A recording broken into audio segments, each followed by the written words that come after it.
Hey guys, Matt here. It's been a bit, as usual. I apologize.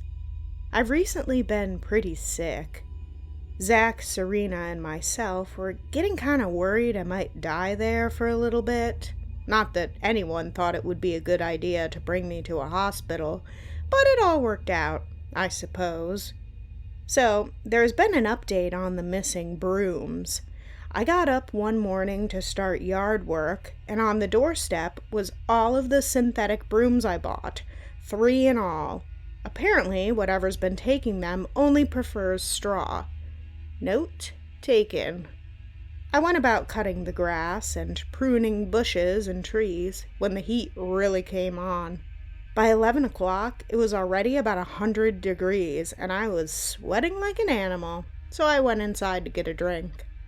I didn't know what Zach was up to. I hadn't seen him at all that day, but that wasn't strange in itself.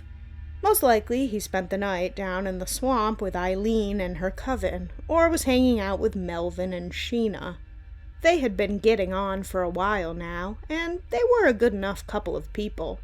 We agreed to let them stay in the trailer off the side of the house. I downed the glass of water and gagged. The tap tasted like bad eggs. We get our water pumped right from a well under the house, so I can only assume we had a magnesium leak. This in itself isn't a health hazard, but it's the only reason I can think of for my illness. Zach came running in a few hours later, holding a large green ball, maybe the size of a kickball. I was laying on the couch, already sweating with the onset of cramps in my stomach making themselves known. "Jesus, bro, you look like shit." "Yeah, I'm not feeling too good. I think I might have caught something. What's that you got there?" "Oh, this? I'm not sure. I was taking a walk through the woods behind the house, and this thing just bopped me on the head. I think it might be some kind of seed." I didn't really have the strength to ask more about it. In fact, when I opened my mouth to ask what he was doing in the woods, vomit shot out instead, spraying across the floor in front of the TV and over to his room. "Oh God, I'm so sorry," I yelled. I got up to go to the bathroom and had to shake my head for a second. The walls started to turn into liquid and slowly drip down as though it were candle wax. I turned to Matt as he passed the green pod back and forth. That thing must be freezing, I thought real quickly before collapsing onto my own puddle of sick. When I opened my eyes again, my head was on fire. Sweat poured from every part of my body, and my muscles were killing me. "Looks like you got the flu," said Zach, shaking an old mercury thermometer. I had to do a double take, as I swore he was wearing a nurse's outfit. He was, indeed.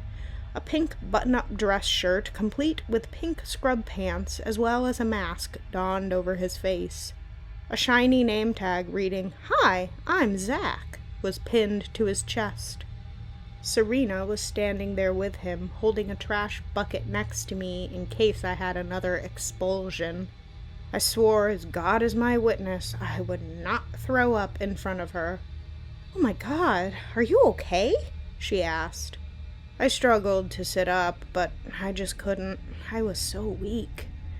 "Water," I tried to warn them. "Don't worry, bro. Nurse Zach is gonna make it all better." He lifted my wet head up and brought the sulfur-flavored water to my lips. I did my best to spit it out, but had no choice but to swallow most of it. After that, I blacked out again. I woke up sometime that night, still feeling like crap, but much more alert. The first thing I found was I couldn't move, aside from my eyes. I began to panic and tried my best to struggle, but the most I could get out was a couple twitches of my fingers. As if that wasn't bad enough, I noticed some slight movement in the dark. The closet door toward the foot of the bed slowly creaked open. I was in panic mode and would have screamed quite loudly, but only a few sharp gasps escaped from my tight chest. I could only sit there as the minutes ticked by and watch the horror unfold. I couldn't see anything offhand in the dark, but I knew deep down there was something pure evil in that closet. As time passed, my fear didn't lessen, and in fact increased as I saw the shadow of fingers curl around the doorframe. Like before, time marched on as they sat there, toying with me. Then a head poked out. I finally snapped out of whatever curse restrained me to the bed and ran down the stairs. I could hear Zach snoring away in his room, and I lay down on the couch feeling eternally relieved. I opened my eyes again and was back upstairs in the dark by myself. Once again, I couldn't move. The same scene continued to play out over and over until finally I woke up to daylight. The door to the closet remained open, and I could hear Zach downstairs happily humming something as dishes clanged together. I slowly sat up, all of my muscles screaming, and walked over to the stairs. I looked at my bed in disgust, seeing the massive outline of sweat that was shaped to my body. At the top of the stairs, I wasn't sure I could make the steps, so I got on my butt and began sliding down each one. Halfway down, I could see Serena sitting in the chair reading a book. Zach noticed me, still dressed in his silly getup, now complete with a hat with a cross upon his dreadlocks. I realized it must be the morning, as he was in the middle of plating eggs and sausages. "Matt, you get back into bed, mister. Nurse's orders." Serena jerked up and turned toward me in surprise. "Maddie, are you feeling any better?" I shook my head, trying to keep myself from getting dizzy. "No, I still don't feel right. I just wanted to warn you guys not to drink the water. I think it's contaminated." "Shh, you just go back upstairs and get some rest, little fella." I tried to protest, but he simply threw my body over his shoulder and walked me back to bed. It was just as soaked as I left it, and he plopped me back down with a squelch. "Zach, the bed's disgusting. I can't sleep on this." I tried calling out, but he pushed me down and pulled the moist blanket back over me. "There, all better. Sweet dreams," he said after tucking me in way too tight. Thankfully, Serena came up with some clean bedding and she changed it all over for me. I thanked her and was instantly out. When I woke up again, I couldn't move. The closet stayed closed, thank God, but in the corner I saw the dark silhouette of a person crouched down. The dread picked up when it slowly got up to its feet. I could tell it was staring at me. It stood there for a few moments, then slowly made its way over to me, bending down to look directly into my eyes. Only inches away, I couldn't see any discernible features on its skin. There was no light reflecting off of it. In fact, it seemed to absorb it. We stayed there, locked in our staring contest, for a long while, before I must have gone back to sleep. I was suddenly awoken to the sound of glass shattering downstairs. I threw the covers off and ran down the wooden steps. All the lights were off, and I was getting nervous, thinking Captain Bubbles might have gotten out. I reached the light switch, and I breathed a sigh of relief, seeing it was only a cup that fell from the cupboard. I finally had brooms that weren't disappearing, so I was able to sweep it up and throw the glass away. Suddenly, an overwhelming sense of fear came over me. Everything in the room was exactly as it should be, but it was also different. I couldn't put my finger on why or how I knew, but this was not the right reality. I pushed open Zach's door, hoping to find him, and I did, thank God. He was lying face down into the pillow, and I gave him a couple of good shakes. He let out a moan and turned around to face me. It wasn't Zach. Whatever was in that bed had shriveled, rotten features, somewhere between a fresh corpse and a skeleton. It looked up at me with wide eyes, and I got the feeling that even though it didn't have lips, it was smiling at me. Brother, so good to see you. It wheezed and slowly sat up. I don't know how I didn't notice it before, but it was much taller than Zach, and not one part of it wasn't rotting and covered with a thick slime. It made its way toward me and took my wrists in its own tight, bony hands and leaned its awful breath toward my face. "You have to wake up," I heard off in the distance, and instantly my eyes popped open. It was sunny, and my body ached all over once again. I threw my head over the bed and emptied what little I had in my stomach. Thankfully, I didn't miss the trash, 'cause I broke my pact of not ralphing in front of Serena. "Oh, poor Matt," she cooed, running her hand across the back of my burning neck. "Are you feeling any better at all?" "Sorry, not really. I keep having these terrible dreams, and I can't move in most of them." "Oh, that must be sleep paralysis. Oh, those are horrible. I'm so sorry." "It's fine. Is Zach here?" I asked, collapsing against the pillow. I was pretty sure I was dying at that point. "No, he went to the clinic to see about getting you some Tylenol. I wanted to take you to the doctor's, but he was convinced you'd kick whatever you have in a few days, so I told him if it doesn't clear at all by tomorrow, I'm calling an ambulance." I breathed out, and she held a bottle of water for me. I smacked it out of her hand at first, remembering the water was probably what did this to me in the first place, but realized it was store-bought. She picked it back up, and I greedily ripped it from her hands and swallowed every drop. I never knew I could love water so damn much. "Oh my God, thank you. I feel like an oven," I said before slamming 3 pieces of toast in my face. "Yeah, your temperature's still pretty high. It's not within the dangerous limit quite yet, but I took you out of your pajamas when I changed your bedding again, and that seemed to have helped." "Yeah, I don't feel like I'm gonna combust anymore," I said, as what she said hit me like a ton of bricks. I looked down, and sure enough, my doodle was hanging out for the world to see. At that point, I wanted to die. She could see the embarrassment on my face and couldn't help but stifle a giggle. "Don't worry, it's nothing I haven't seen before. I would have left your boxers on if you wore any." "Well, I'll stop embarrassing you now. Try and get some rest, okay, Matt? If you need anything, just call."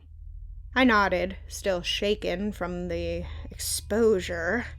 I knew I'd never be able to live it down, but my mind didn't dwell too much longer on it. I fell asleep again, and, as I expected, I found I couldn't move when I awoke. Rough, dark hands clamped around my ankles, their owners not in view, and began to pull me down the bed. I tried to scream out, but it was no use. Only hoarse whistles of air squeaked out. I resigned myself to my fate as my head slid off the edge of the bed, and then I snapped out of it. I was laying on my bed like normal, and I didn't ache. This was a bad sign. I stood up and slowly made my way downstairs. The lights didn't work this time, and I wasn't going to go into Zach's room again. So I lay down on the couch, hoping this wasn't a dream, and I would get some peaceful sleep. I woke once more and saw a glowing child in the kitchen. My instincts were on full alert, but I actually felt safe. The girl smiled at me and motioned for me to follow. We went up the stairs and into Uncle Bob's room, where I was surprised to find him. He didn't seem to notice us, though, as he sat on his bed, just staring off at nothing. Sometimes I forget how lonely the poor guy must get.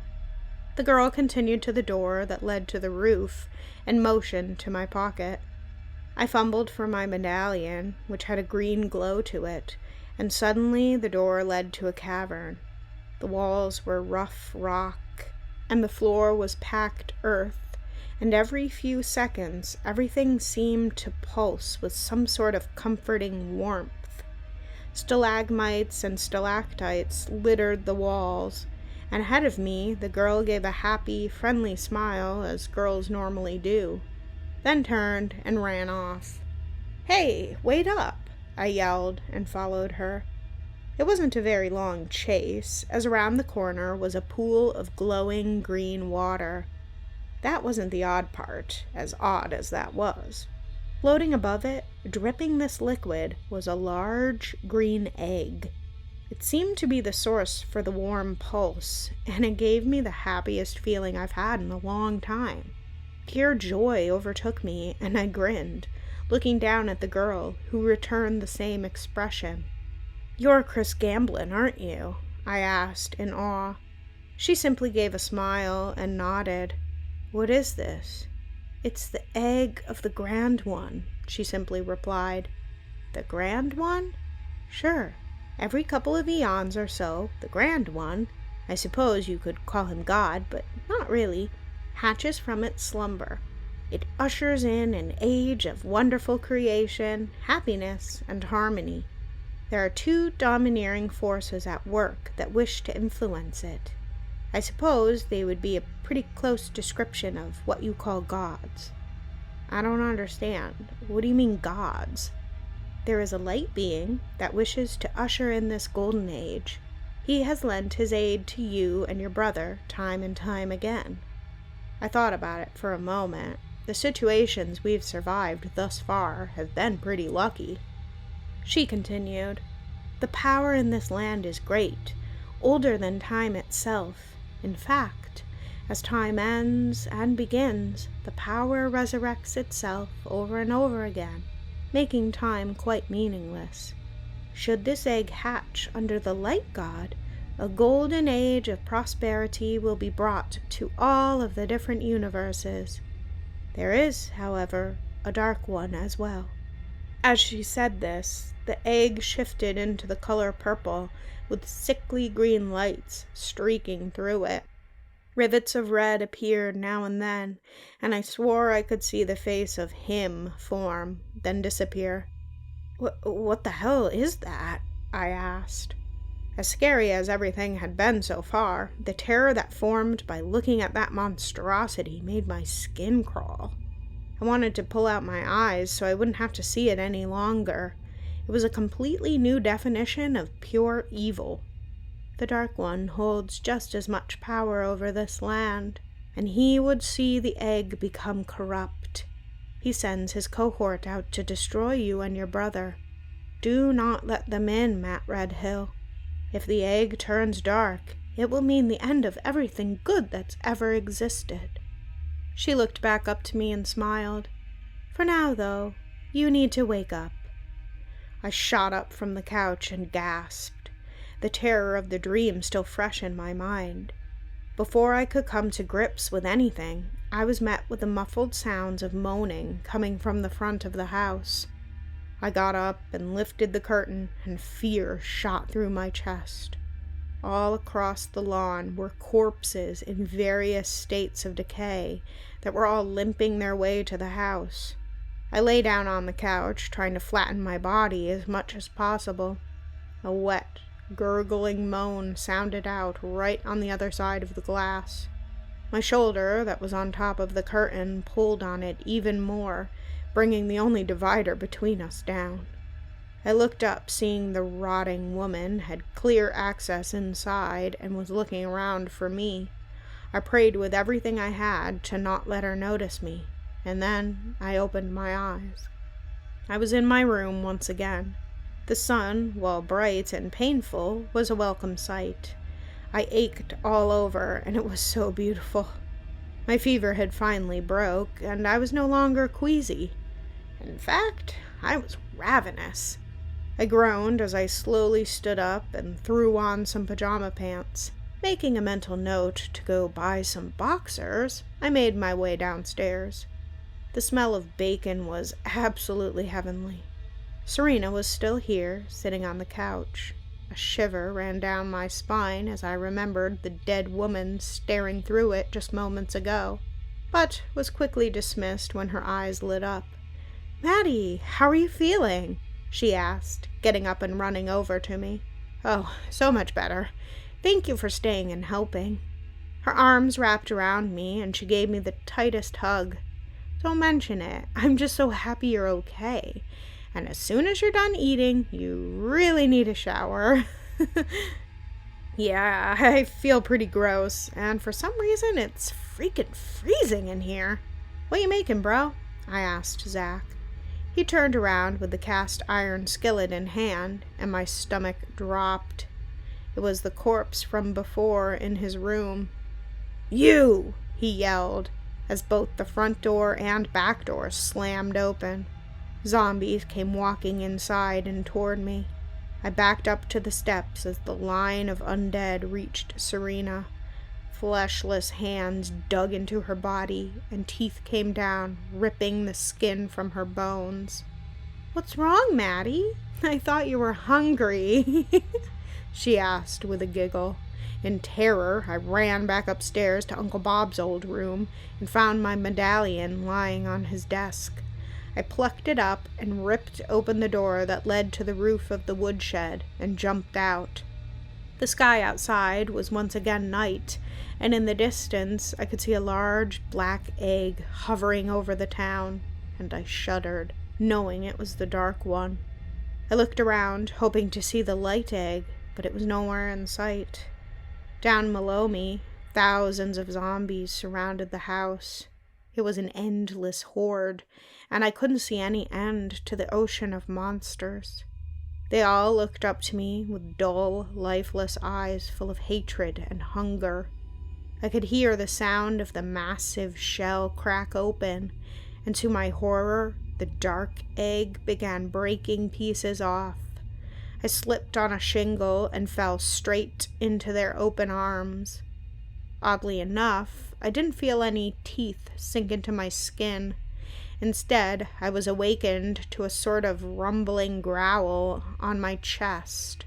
A long, rough tongue ran up my face, and I opened my eyes to see, well, I'm not really sure what. Eggshells littered the bed, and this lizard, I guess, was laying on my chest, nuzzled right against my chin. I jumped, making the creature roll off of me with a high-pitched screech, and I backed away to the door. It let out a grizzled cry toward me, and I let one out myself for Zach. He came bounding up the stairs, still in a pink nurse's uniform, and he stared at the thing on the bed. "Oh, it's so cute," he yelled, running over to it. He picked it up and cuddled it, making it continue its raspy purr. A dinosaur was the only thing I could come up with. It walked on 4 flat feet, had a small, curving horn around its face, with a rock-looking shell that led down to a club. An ankylosaurus? Was that the thing you found in the woods? Yeah. Like I said, I thought it was a big seed, so I was planning on trying to crossbreed it with some of the green Melvin and Sheena gave me. The dinosaur began licking his face, making him giggle. "Cold!" he yelled. Thoughts of a child and his dog flooded my mind. Why was it on my chest? Because I wanted to bring your temperature down. I was gonna put a bag of chicken tenders on your head, but we ran out after I ate the rest. So I put the egg on you.